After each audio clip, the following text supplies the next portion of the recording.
Ակնարկներ, հոդվածներ, հարցազրույցներ եւ էսքիզներ գրված Արցախյան գոյամարտի տարիներին գրող եւ լրագրող Աշոտ Բեգլարյանի հերթական ժողովածուն ընթերցողների սեղանին է։ Ղարաբաղյան օրագիրը վավերագրական գեղարվեստական հրատարակություն է։ Գաղափարն առաջացել է 4 տարի առաջ, բայց անհրաժեշտ նյութերը մեկտեղելու գործընթացը շատ ավելի կարճ է տևել։ Գաղափարը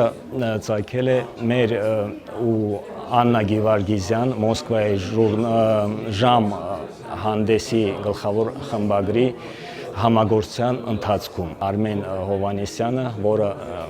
ներկայանում է Մոսկվայի տպարան հրատարակչության տնօրեն, մեծ ներդրում են ունեցել այդ գրքի հրատարակմանը, թե միջոցների առումով, թե գաղափարի իրացման առումով։ Գրքում ընդգրկվել են նաև հետպատերազմյան տարիների նշանավոր իրադարձություններին եւ հրատապ հիմնախնդիրներին նվիրված նյութեր։ Հեղինակը բարձրացնում է ոչ մարդկային պայմաններում մարդկայինի պահպանման հարցը, շոշափում է սիրո, ընկերության թեման, մարդկանց խաղաղության ձգտումը։ Արցախի գրական ընտանիքն այս աշխատությունը բավականին արժեքավոր է համարում։ Նա կարողանում է միանգամից մեր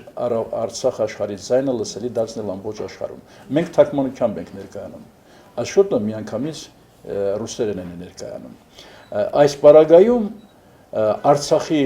ցավը, Արցախի խնդիրը առաջին ականատեսի, մասնակցի վկայությամբ տանել աշխարհին, սա ես կարծում եմ մեծ առաքելություն է։ Աշոտ Բեգլարյանը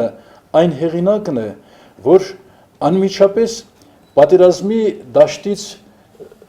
այսպես ասած, տեղեկություն է տալիս աշխարհին։ Յուրաքանչյուր պատերազմի, յուրաքանչյուր խոշոր իրադարձությունից հետո անպայման ստեղծում է եւ մեմուարային գրականություն, ստեղծում է օրագրային գրականություն, բայց անակնկալ եմ համարում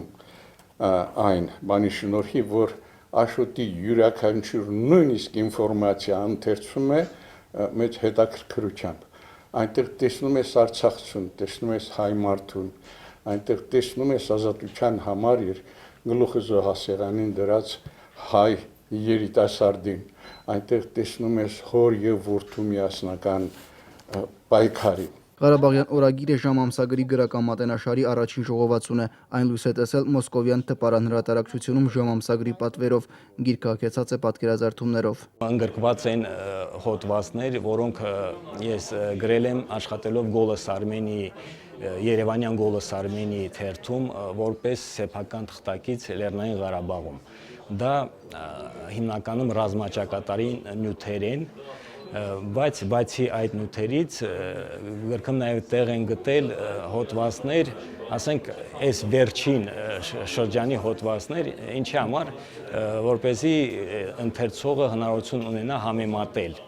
ասենք ինչպես է եղել պատերազմական տարիներին եւ ինչ արդյունքներ ունենք այսօր, հետևի այն դինամիկան, այն դրական դինամիկան, որ ունեցել է այս տարիների ընթացքում։ Գիրքը լույս է տեսել 500 տպաքանակով, այն իսկական գտածո է նրանց համար, ովքեր հետաքրքրվում են Արցախի պատմությամբ եւ մշակույթով։ Սամվել Բալայան, Մերժան Հայրապետյան, օր։